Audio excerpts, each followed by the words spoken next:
Welcome to Moves That Matter, the podcast where smart growth stories meet real-world results in San Angelo, Texas. And we're your hosts. I'm Mike Berry. I'm Michael Looney, Vice President of Economic Development with the San Angelo Chamber of Commerce. Every other week, we talk with leaders, community leaders, innovators, corporate directors, and others to discuss how San Angelo is continuing to grow as an economy and as a community. All right, let's get into it. All right, Mike. So since this is our very first podcast, I want to set the tone and start by giving everybody the framework for how our economic development works in San Angelo and how we've built a model together that really gets results without us giving away the farm. So let me start out by explaining who I am. My name is Mike Berry, and I've been here at the Chamber of Commerce Economic Development for about 4 years. Prior to that, I spent in supply chain manufacturing at Johnson & Johnson. And then prior to that, I actually spent a good while in the Air Force as an intelligence officer. I actually came right through Goodfield Air Force Base here in San Angelo. And I love it. Michael Looney, 11 years at the Chamber of Commerce, came here in 2014. I'm the Vice President of Economic Development. And, Mike, we've become known in the San Angelo area as the Mikes. I'm just the one with more hair. And I think it's right. I think I take that with some pride. I think that's a great moniker. And I think it shows a lot of effectiveness and trust with the community. And my background is I came from Austin, Texas, where I was graduate of University of Texas. Spent 18 years in the commercial real estate business, which was a brokerage operation. Our company that I was with was based out of Los Angeles, but we had the largest non-Los Angeles office, a company called Kennedy Wilson. Great company. Taught me how to make big moves on a global and national equity platform. So, fancy way of saying we took capital from a lot of different sources and built everything from warehouse, logistics, manufacturing sites to multi-story office buildings. It was a great training ground. I tell you, you taught me a lot when I first started working with you. And I think what we found out, which is why we work so well together, is where you exceed, is where I'm lacking. And the skill sets I have fill in some of the gaps you have. So we mesh very well. In fact, we actually sit in the same little office together. The only ones in the entire building that share an office. We do, and that was by choice. And that was what we wanted to do. Yeah. Because we recognize that it's kind of neither has higher rank than the other, the way we look at it. And that's really important to our relationship and how we face forward economic development. It's a good tag team. It's a pilot, co-pilot. Yeah. And sometimes we shift those roles. It's been really successful. It's been successful 4 years. I've been here 11 years, and they were successful. It's difficult when you're in a city that is becoming. It's a city that has had experience. It's experienced growth, usually in bursts. And we even saw this in some of the outskirt cities around Austin, where they would grow and then they would go flat for a couple of years. And then another wave would hit. I think what you and I bring is creating connections. I mean, I think that's really the core of it. You create those connections with city leadership, county leadership, state leadership, corporations that are here, incumbent corporations, Angelo State University, Howard College. You create this coalition, and it's almost informal. You create this coalition, but then this coalition all has one main goal, and that is to advance and grow the economy, but using all these different skill sets, as you just said, filling in the gaps. So many advancements we've made with companies that we've been fortunate enough to be successful in recruiting here. It was the economic development effort, but really it might have been an ASU relationship for a variety of different research and development reasons that actually caused that decision to be made at a corporate level. Yeah. So I think bringing those together is really vital. And we're going to talk more about that. But first, I think you and I know this. A lot of the people we work know this. But we have kind of an interesting structure that you don't find in every community. Because We've had to adapt. well, not every chamber of commerce has an economic development department. That's right. And so I think it's important if we kind of inform everybody on kind of how we are structured, who we partner with, how we're funded, those kinds of things. So go into a little bit about that. Chambers of commerce have been around in their earliest form since the 1600s. They started in Europe, actually started in the Netherlands. They were trade organizations of merchants. And over time, as the United States built up and has become a global force, chambers of commerce throughout the country really serve a number of different functions. Community collaboration, business collaboration, businesses working together at the state, local, legislative levels, breaking down barriers, understanding commerce routes, a lot of big high-level stuff. And over time, chambers of commerce have become much more selective, much more specialized around the country because so many other offshoot specialized trade organizations have come up. The San Angelo Chamber of Commerce is really it's unique in the sense that it still contains all the components of what we used to see as traditional chambers of commerce around the country, where you had business services, which is basically support for local businesses, whether they're retail businesses or nonprofits or commercial enterprises, industrial enterprises, the whole spectrum. But you've also got destination and marketing, so conventions, travel, tourism, which plays a big role when you're even recruiting a corporation. Huge role. And then People don't want to come here and visit. Why would a business want to come here? Right? Precisely right. Unless they were in some kind of a mining type operation or something. But if it's people and it's lifestyle quality, that story needs to be told.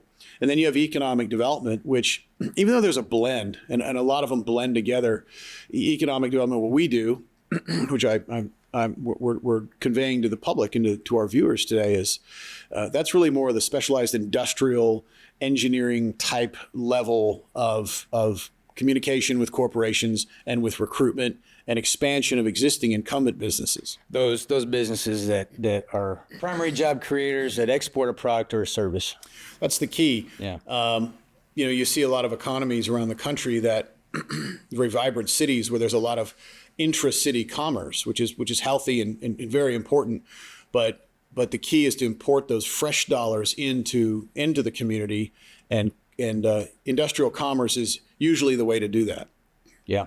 So we function as an economic development office in the chamber, but our first real partner in all this is the City of San Angelo's Development Corporation. That's right. And we contract with the Development Corporation for marketing and recruitment services, everything you just talked about. And we actually talk about our relationship with them, because it's not, yes, we have a marketing and development contract, but it's not a recruitment contract, but it's not just recruitment. We're doing retention and expansion. We're doing brand new developments. We're doing workforce development with all the educational institutions in town. And so their funding dollars for our operation are huge fuel in our engines to do what we do and kind of be the face and the initial folks that get to either initiate a program or talk to those businesses that either want to expand or are considering coming here. I'll start off by saying something that you and I talk about a lot. And this is because, I think our viewers would probably be pretty interested. Some of them may already know. We work a lot. We work almost all the time solely with corporations, industrial corporations, manufacturers, solar power projects, alternative energy generation. Work with a lot of industrial service companies, primary job creators. Those jobs, those companies that create the jobs, that create the platform for our economy, right, and increase our tax base. But one thing that when you boil it all down, all transactions are based on relationships, and all relationships are based on trust. And that is, I think, what makes us very unique, in that the City of San Angelo Development Corporation trusts the chamber, trusts us with those half-cent sales tax specified economic development funds to promote San Angelo as a primary destination for a variety of different industries that fit very well with our culture and with our capabilities and with our aspirations. And with That impresses me. it does. And it impresses a lot of the companies that we work with. Yeah, because that close relationship doesn't always exist. There tends to be silos, right? Sure. So not just with the development corporation, but I think, prior to me getting here, you developed a very good working relationship with the city of San Angelo and the staff, whether you're talking permitting, zoning, public works, aligning with the leadership. And so that foundational relationship that you built made my job so much easier when I came in here, because those already existed, right? It's not just a development corporation, it's with the city itself. And then even beyond the city, what a lot of people don't understand is, though we may contract on behalf of the city, we also contract on behalf of the county. That's right. And totally different maintain animal. that continuity between both parties whose goals are the same. Right. But they don't necessarily always communicate those aspirational, forward-facing economic development goals. So we're the grease, right, on the skids that keep everything from being siloed. That's right. I would say, right, because we talk to everybody and facilitate a lot of that conversation. It's not just, and I think to your point, it's not just one playbook, right? It's multiples, and we pivot, and we have to adjust based on the situation, based on the company we're working with, based on their land needs, their highway needs, their energy needs, their water needs. Yeah. That's one of the things that I've found is that really who decides whether we're doing the right thing and making the right moves, and that the city's making the right moves, and the county's making the right moves, and TxDOT, the Atmos Energy, AEP, all these different players that we have working together. That's the companies that we're working with. Yeah, that's who ultimately decides. The customer decides. Agreed, 100%. They're the ones that are deciding this is a good community for us to be in, because you've got so much continuity. There you go. And so much collaborative mission focus from all these different players that play different important roles, and maybe not all at the same time. Right. We've seen situations where a Howard College initiative was promoted to a recruit company, and that's what made the decision. But at some point, transportation is going to become a bigger issue as the company grows. Yeah. And then the relationship with TxDOT and with the Metropolitan Planning Organization and the city of San Angelo, that becomes the new primary focus of advancing the company forward and propelling its recruitment. Well, and their needs are going to change employees. once they've set up. They no longer have those initial needs. They got new needs, and we need to broker those relationships on their behalf. And I think that's where our strength lies. And we've been able to do so much with a focus on relationship building and services, as opposed to one of the topics that we're gonna touch on during this podcast is the new normal, the new traditional way.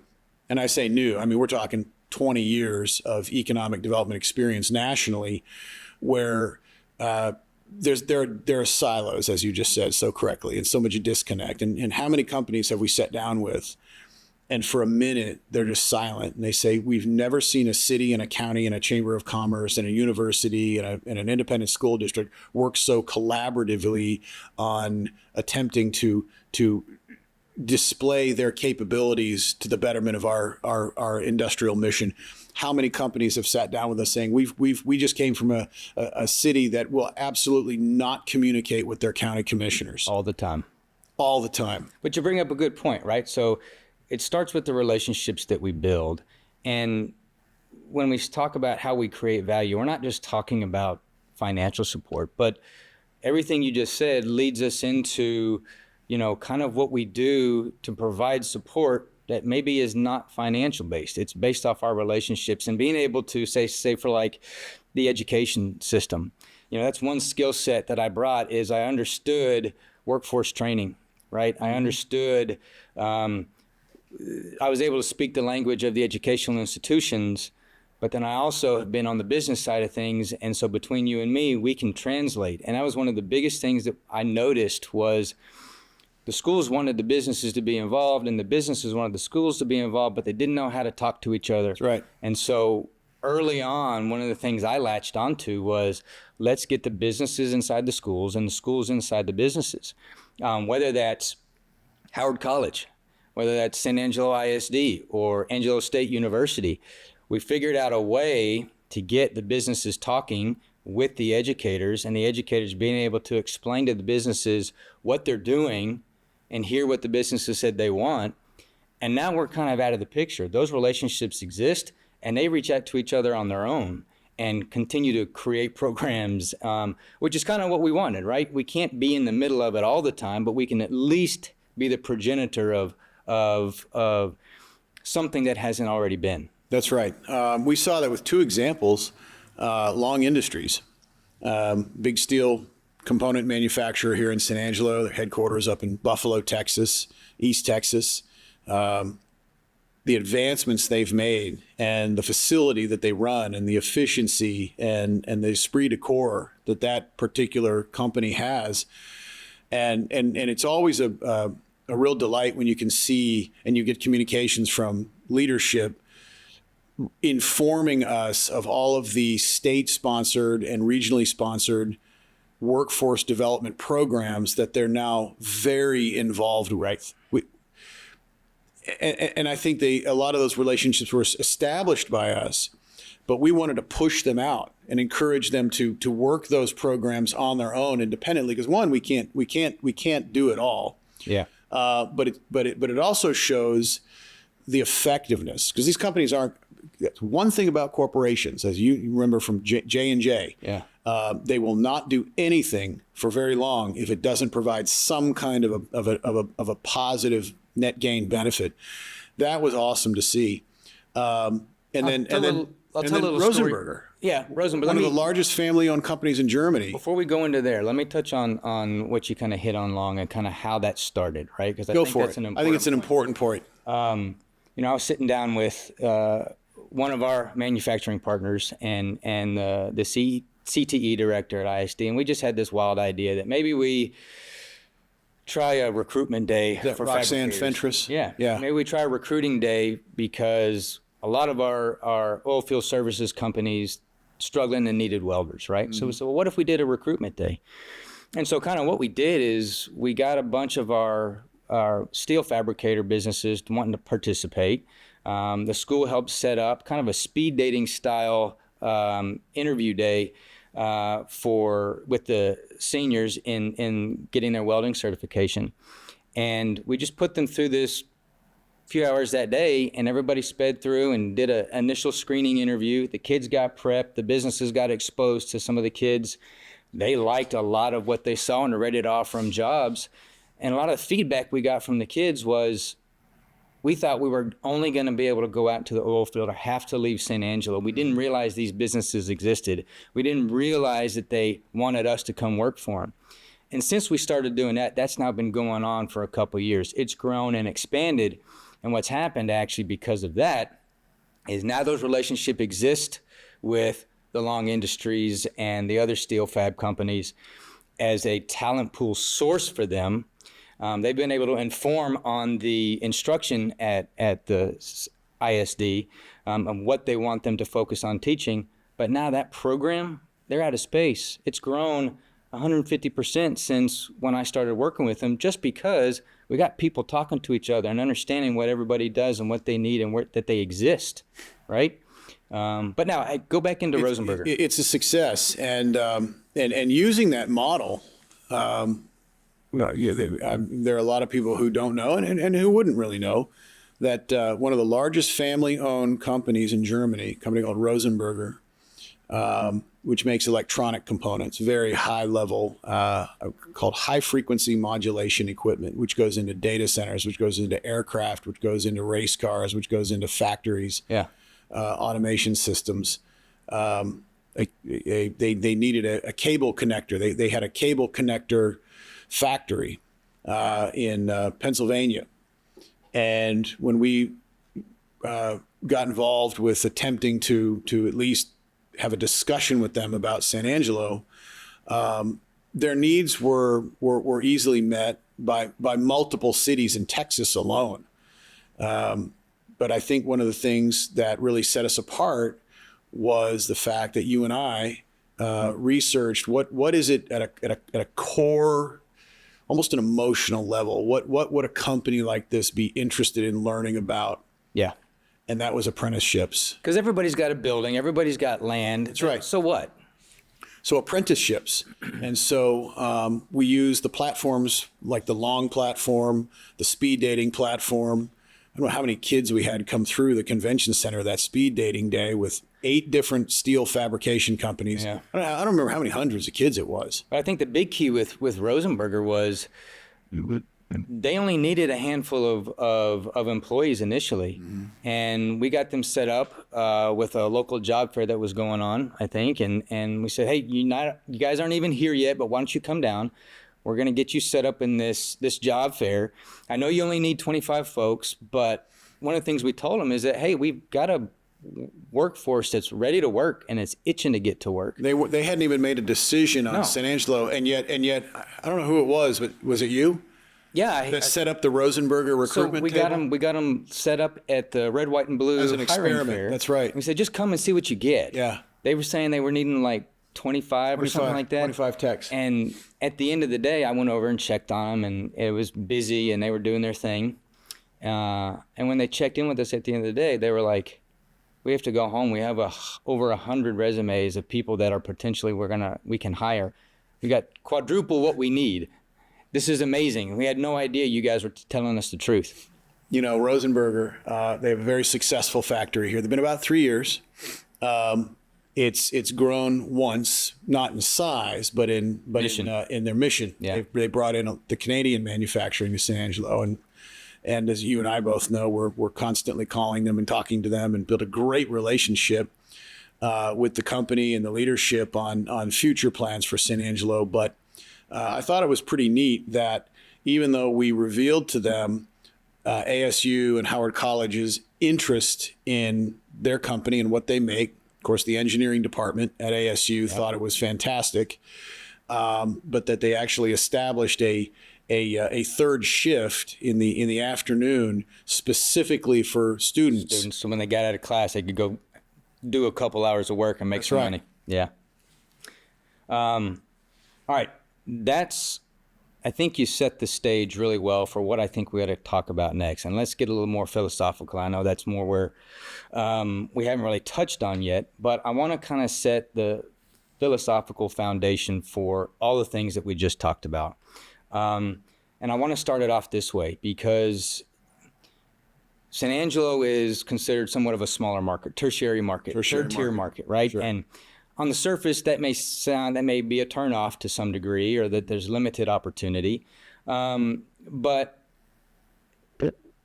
yes, there are challenges. But I think the way we approach it we recognize that we're a tertiary market, but we hone in on the benefits that we have. Whether those benefits are lower competition, whether those benefits include lower cost of doing business, which we do have, by the way. Right. Untapped markets. Overall well-diversified economy, and there's huge potential for growth and development. And I think one of the things that we've done well is we focus on our assets. We don't ignore our challenges. We attempt to address our challenges by focusing and maximizing on the assets that we do have. Talk a little bit about that from your point of view. Well, as a tertiary market, San Angelo, 100,000 population, we're not near any major metropolitan MSAs. Somewhat independent. We are. Yeah. We're an insulated city, isolated city, some people call it, but we're not that far from major markets. You're 4 hours from Dallas, 4 hours from San Antonio, 3 hours. Not if you're a from local in Texas, driving 3 hours is nothing. And to your point, corporations don't see it as that. In fact, that's where you've heard me use this around speeches in the office that we're in the Austin orbit, right? Which to a lot of San Angelo natives, they find that to be a curious comment. But when we work with corporations, they do consider us part of the Central Texas Austin orbit. In fact, we had a company a couple of weeks ago that said, well, you know, we see that. And I said, well, why would you see that? Because we tend to get into this mindset that we're you know, quote, off the beaten path, middle of the countryside. And they said, well, you know, we have a headquarters in Los Angeles and we have a factory in Imperial Valley, and that's 3 hours, 2.5 hours away, and that's nothing. That's just the way it works. That's just how the network's established. So it's not to say that Austin is an energy hub for us. I mean, that's Right. just one city we do Yeah. have some communications with because of our growing tech sector. So there's some influence there, but it also, I think an important point that we've garnered from a lot of the companies we've worked with is that because we ask them, well, why have you selected San Angelo? And they find that they look at the history of several legacy companies in San Angelo and the loyalty that they have from their employees, and some of the resistance stories from employees who've, say, worked at a certain company in San Angelo for 20 years or 15 years, and they have an opportunity to move to another department for advancement of their careers. Or their responsibilities in other states, and we're going to transfer it. And they say, no, we want to stay in home, and we want to keep building what we've built here with this company. Yeah. So there's that resistance, and so what that shows is that there's a lot of loyalty, and that was one of the things that Rosenberger had mentioned to us, is that they were near a big city where we recruited them from, and their turnover was constant because they were just another company. Yeah. In a sea of hundreds and hundreds of companies, and that industry knowledge and that investment from their employees was very surface level. Whereas here, the reports have been great with Rosenberger, and I'm singling them out because they have a very interesting story, right, and a very good, successful story. Why would one of the largest family-owned companies in Germany with 16,000 employees globally establish themselves with a major North American fabrication facility in San Angelo, Texas? And these are the reasons why. So it's not just us using the sales pitch. It's a great city, great parks and schools. It's wonderful. Right. You always love it. That's wonderful. That's great. But when a corporation, when a very high level decision maker from Europe makes the final call and then sort of repeat back to us, you are right. These are the core values that we want on a philosophical level. These are the core values that our company matches your city. Yeah. And we've seen that multiple times. Well, whether you're talking about hiring people or bringing in companies, it ultimately comes down to cultural fit. If there's not a cultural fit, you're not going to be productive. I think that's not talked about very much, is it? No, it's not, but everybody knows it, right? Mm-hmm. And so you kind of mentioned a little bit, like, we're kind of out here in West Texas. It seems like we're a little isolated. It's in closest place to get to. Well, we are, but that's not, as we've learned, that's not a bad thing. No, and that's what I wanted to say, is it's not a bad thing, because in markets like ours, it's less about competing with our bigger neighbors, no matter how far they are. Sure. And again, it goes back to working with and focusing on our strengths, right? And the trick is, I think, for us and for anybody else that's in our line of work, it's identifying those strengths that are going to resonate with the targeted prospects, the existing businesses, the entrepreneurs, right? We need to understand what matters to them.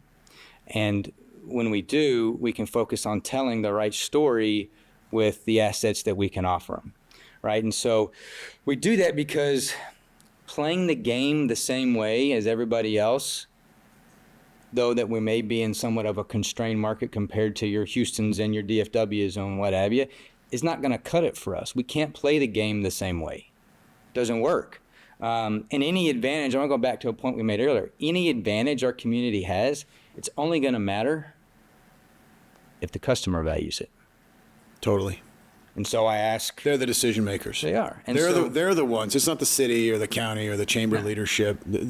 Our corporations that we work with, they're the ones that decide, are we being effective? Are we being constructive? Yeah. And ultimately, are we successful in helping those companies establish? And I think one thing that we've done to set ourselves apart, and I want to talk a little bit about, is, so I asked the question, what is the customer? What is that business value? And at the most fundamental thing, before they look at anything else, I think one of the things they want to know is your community, is your economy growing? And you got to have data that supports the story that, yes, you're growing, right? So it's growth data. And I think data needs to be, if it's not, it needs to be a major component of any economic development outfit, and maybe even the foundation, because I think understanding that data and what it means and how it can be used to promote the community is essential. And that was one of the big focuses we started doing when I got here is what does the data tell us about our community, and how do we take that information to supplement and tell a better story that's provable?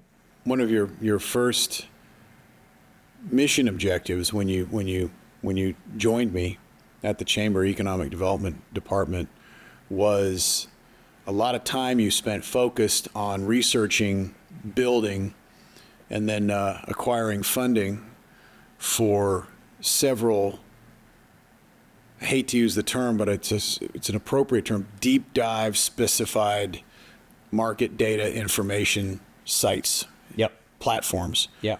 And they weren't cheap. And I remember we were talking about it, and you remember you came to me and said, these are 3 data analytic programs that I want to subscribe to. I said, well, who uses? You said investment banks on Wall Street. That's high level. Because most and what I was used to is most economic development offices use open source state data. Which Department of Labor data. It's valuable, but there's so much other data that can supplement that. And the effectiveness of that program, those programs, and the data that you were able to extrapolate and then modify into a readable method. So chamber leadership and city leadership and corporate leadership, companies that we're working with could understand it. And what it really means, that I know for sure we've seen 3 transactions that recruited to San Angelo and 1 expansion based on that information. With that data, because there was always that philosophy and that belief that well we're the intercept team, we're the recruitment team, we're the expansion team. We would presume that corporate site selection and growth leadership at the company level, they would do that homework. They would do that. Right. You would think they would, but it had become apparent over the time we've worked together, 4 years so far, and still going great. That these are industrial managers. These are not professional site selectors who are going to run deep dive data analytics on multiple communities to understand the specific details on why one community might be better than the other. No, because they're spending their time putting out fires, keeping the machines running. They're keeping the product going out. Making sure they're hitting their numbers and that the building doesn't shut down and their employees are paid. And that is why that is so effective. And I remember on so many occasions, we did it again yesterday. We put down a very focused data analytics study for a company with several assumptions, because we hadn't met them yet, as to what strengths our community can provide and what strengths our community has to support their specific marketplace mission. Yeah. And they're amazed that we produce that. So, I mean, yes, we have the brochures, we have the general information about the community, the videos, and that's good, and you must have that. Sure. It's entertaining. But you know what? You remember we sat down with one individual, and they were looking at a development opportunity, and she said, so tell me why I should invest in San Angelo. And we started kind of hemming and hawing, and never really been asked that question. Mm-hmm. Well, that's what set me on a mission is in addition to looking at the data is, okay, what data sets do I need to put together to already have that question answered for when we get asked next time? You put yourself in her position. Yeah. I should have already had that answer ready to go. And that's what I would expect to be able to say when somebody says, why should I invest in this town? Bam, this is why. Look at these 6 pieces of information. That was the same conversation where they said, we know you've got a good school system. We know you've got loyal employees. We know you've got good neighborhoods. We know you've got great golf courses. Everyone's got that. Yeah. What sets you apart? And so what I came up with... At a corporate level. Yeah, exactly. And so aside from the relationship piece, it goes back to my comment of they want to see growth data, right? So in that conversation, they want to see is your GDP growing? Well, guess what? San Angelo's GDP is $9.6 billion, and it's growing at a 3.5% year over year over the last 10 years. That's provable growth data. Exports. There's a big export community. Over $320 million a year in exports alone, showing a 6% year-over-year growth over the last 10 years. Population. You know how much our population has grown? Now, that's a touchy subject out here, but over the last 20 years, we've grown about 14%. Not too shabby. So it's nice, steady, slow growth at a pace that the city can absorb. And a lot of people have talked about San Angelo just being a retirement community. That's kind of what it was, and that's kind of what it is. And then I love doing this. I love asking them, what do you think our median age is at here? Nobody knows. And then when I hit them with, it's 35, they are blown away. We have a young, youthful, organically growing population, aside from all the people that are deciding they want to come here and stay here and live here or come back here if they've been here before. But 35, nobody would have guessed that. And that doesn't count all the students at Goodfellow. Right. Nor does it count the students at ASU. Exactly. Let's say we include Goodfellow students and ASU students, what's our median age? Goes below 35. Goes below 35. By 33, sure. 32. Yeah. Very young population. Yep. Young population that is churning out. Most youngsters, very entrepreneurial, very business-minded, family-minded, not retirement-minded. Yeah. And then the last couple things that the businesses want to know is, what does it cost me to do business here, and what's the cost of living? Because if the cost of living is no good, I'm not going to be able to get any of my workers that want to follow me to come work there. That's right. Right? So cost of living, we're 4% lower than the national average. At the same time, our cost of doing business is almost 8% lower than the U.S. average. And what buoys that cost of doing business is a stable labor force. You know who... all these data analytics that we promote, run specifically for different companies that we're working with, to give them that information, but a lot deeper than that. Sure. Yeah. The only company that I can recall that listened to your description was Amazon, because they use probably the same programs that you use, and as they were asking us these questions, you had the answers, and they weren't going, oh wow, Barry, that's really interesting. Wow, I didn't know that. They're like, Yeah, and we already knew that. Yep. Yeah. And that shows when you deal with a corporation of that size and sophistication. They didn't ask us any questions that they didn't already know the answers to. Yep. It's like being a parent. I don't ask my kids questions I already know the answers to. I'm trying to teach them that as we're getting older. You'll get there. But no, I think this is a great place to break, right? And I think we touched on a lot this first time, and we got so much more to talk about coming up. And I think let's talk a little bit about what our listeners can expect on a weekly basis. Well, we're going to want to talk more about the relationships. Okay. I think that the relationships that, the economic development as this kind of global, hard to define term. Because, Mike, I mean, anything's economic development when you really think about it. It's kind of like the old saying, anywhere is walking distance if you have the time. Yeah. Well, we want to focus on, what are our strengths and what are we interested in? What kind of industries are we interested in that are compatible? What are those? I want to explore more about those relationships with SAISD, the SME Prime program, which you could spend 20 minutes on easy. Sure. Howard College and the relationship Howard College has with SAISD. Right. It's much closer than a lot of people realize. Yeah. And then the Angelo State University and the relationship that we and many of our incumbent and newly recruited companies have been establishing with ASU, with all of the innovative work they're doing in the technology sector and in the healthcare sector. I mean, these are relationships that I think, I think there's a lot of humility with SAISD, Howard College, ASU, even Goodfellow Air Force Base, where there are some relationships there that have helped encourage and promote economic development. And I think it's important to have a platform to where we can discuss these without telling any secrets. but to express that all of these components come together to enhance the quality of our lives in San Angelo. And the fact that one of the things we've seen through our data, but just also anecdotally, is people who live here, even if they've lived here a year, how many people have we met from Seattle, Boston, Atlanta, Tulsa, and they just moved here? Yep. Hundreds. I mean, I didn't make I should. I don't have a database of them. I grew up down the road in Sugar Land, Texas. I didn't even know about San Angelo.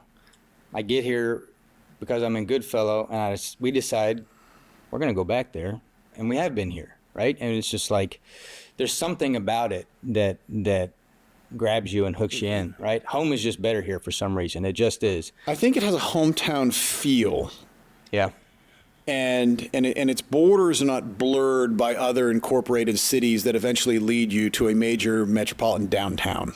Yeah. And you and I grew up in that environment, the Houston area.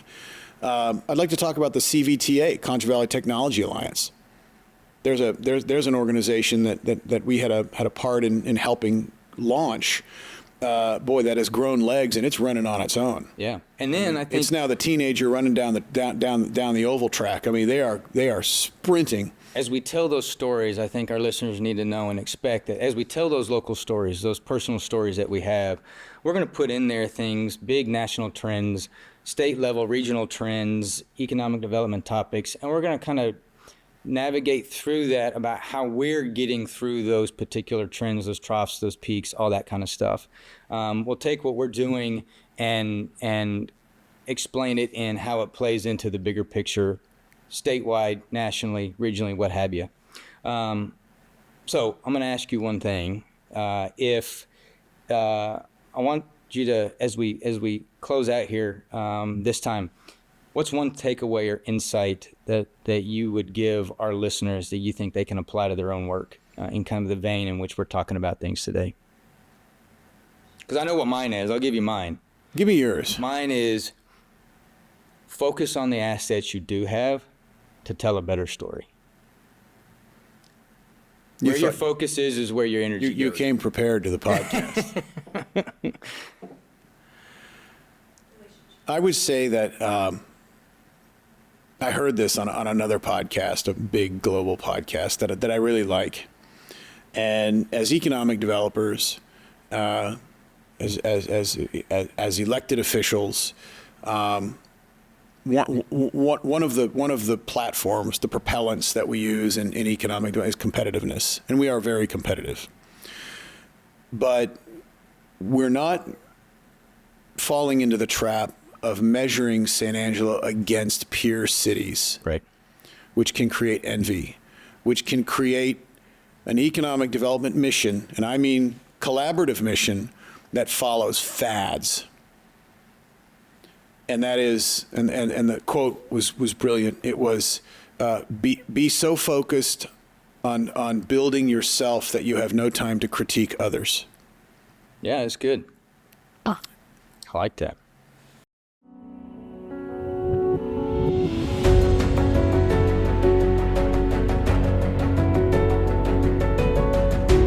Welcome to Moves That Matter, the podcast where smart growth stories meet real-world results in San Angelo, Texas. I'm Michael Looney, Vice President of Economic Development with the San Angelo Chamber of Commerce. Every other week, we talk with leaders, community leaders, innovators, corporate directors, and others to discuss how San Angelo is continuing to grow as an economy and as a community.